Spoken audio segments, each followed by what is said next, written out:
Right, this evening we're at Winston Churchill Hall in Ricewick, and we're at a fundraising dinner for the Tamil community. Can you explain what's happening back in Sri Lanka at the moment with the Tamil community?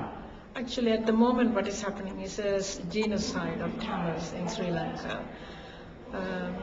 As I said earlier, it's just this is the fourth country in the entire world, in the history of the world, where the genocide is happening, where government kills its own people. Next to Russia, Iraq, where Kurds were killed, and East Timor people who were killed. Now this is Sri Lanka, the fourth nation in the world, killing its own people. They have no food, no medicine, and no petrol, no fuel. And the Sri Lankan government has asked all the international NGOs to leave the country so that it can do carpet bombing, indiscriminate killing, and there will be no one to report. All that is left back is International Red Cross, simply because Sri Lanka can't move them out, because they are the only ones who can hand over dead bodies.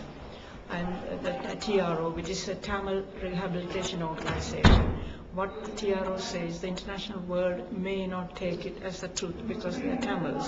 This is why we want an international NGOs to be there, international communities and the Human Rights Commission, some sort of monitoring happening there, so they can report unbiased reporting for the people to believe. Yeah. And what we ask of the British government, EU, UN, is for justice and peace in Sri Lanka. How do you think the British government can help?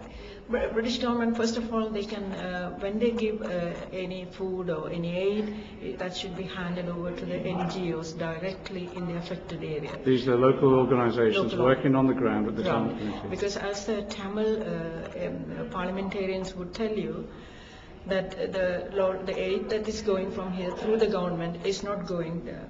That's to the Sri Lankan government. The Sri Lankan government is not reaching there. And when the Sri Lankan government says that they are sending 20 lorries a day, actually only 1 lorry per day is going through. Because the rest are stopped at checkpoints and they are being looted by the army and the Sri Lankan forces there. What else can the British government do? The other one is if you can support us in not giving the GSP Plus. What is GSP? GSP Plus is General Service Preferential Trade, which was given to Sri Lanka about 3 years ago.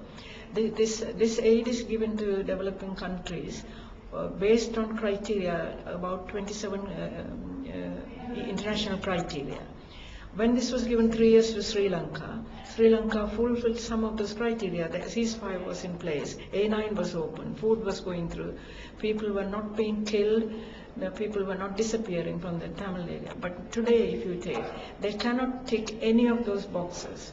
So what we are asking the British government is not to do us any favors, just stick by the international criteria and do what is right. And this would force the Sri Lankan government to negotiations? Yes, this would. This would definitely make them come back to the negotiating table, or at least stop the killing. You know, all we want is the Sri Lankan Tamils not to be killed anymore. If we can stop the killing, then we can have the peace talks going on for some time. But at the moment they are squeezing them, you know, no food, no medicine, no fuel. People are starving to death. We get telephone calls from there almost every day saying, you know, people are dying, people are, you know, the small children, they hear a little metal cup or plate drop on the concrete floor. You can see the panic in their face. They think it is bombing, aerial bombing.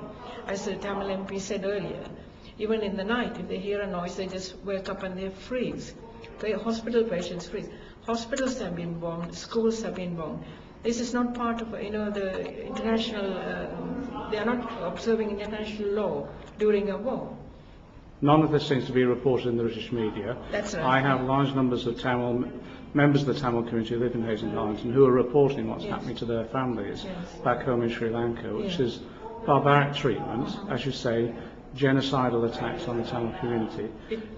What we're trying to do now is obviously get the British government to act, but we need British people as well raising this issue, don't we? I know about 2 years ago you wanted the Mr. Tamil Selvan to come here and present the case, and what happens, Sri Lankan government kills him. How many Tamil MPs, when they spoke up, they were killed, shot dead in point blank range. And there's still somebody called Mano Ganeshan, who is a parliamentarian as well as human rights activist. His life is in danger. You see him on television saying, I don't know whether I'll be here next day or not.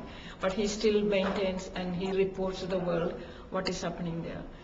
This is the thing, the threat to the Tamils, whether it's a parliamentarian, a journalist, a doctor, anybody. If you speak against the government, then they are killed. That's a worrying situation, the impunity, the Sri Lankan government's impunity. Somebody should take it. Okay, what we're going to try and do in Hayes and Harlington is raise the profile of this issue amongst local community groups, individuals, churches and religious groups, and try and get them to raise the matter within our community, but also I'll be raising it in Parliament. Because unfortunately the history is being written by the Sri Lankan government, saying recently the army commander, who should only talk army matters, came out openly and said Sri Lanka is a Sinhalese country. If others want to live, that's fine. They can live as long as they can live in peace, which is not correct. Because Tamils have a nation. They have always had. The history records will tell that Tamils had their own land, and own kingdom, and own king. Whereas now they say, you don't belong here, but if you want to live, just live. We'll let you live. Which is not the way. You can't have people without a nation, without their own country. Each one must belong to somewhere. You can't be sort of stateless. So the British government has a role in ensuring a just and peaceful settlement. In fact, British government has a role to play, because before the British government, ruled Sri Lanka, we had a Tamil nation, Tamil king, Tamil kingdom, and a Sinhalese kingdom. 2 Sinhalese kingdoms in one time. For the ease of administration, British government, when they left Sri Lanka, they merged everything into one country. That is when the problem started for us. So that is another reason why British have a role and a responsibility to sort this out. All we are asking to let the Tamils live in peace in Tamil Nadu. We are not asking for anything more. We have got, they are very resilient people. They will come up and have their own land, and maybe they'll live in peace with the neighboring Sinhalese. When Malaysia and Singapore had their war, they split. But see how friendly they are. They are all living together now. They have a lot of exchange of trade and everything. So there are other countries where there are examples of where 10 years time you may be surprised how friendly they are to each other, as long as they know there is no threat and that they won't be killed. You can have my assurance that I'll work on behalf of securing a peaceful settlement. Thank you very much. That is very reassuring.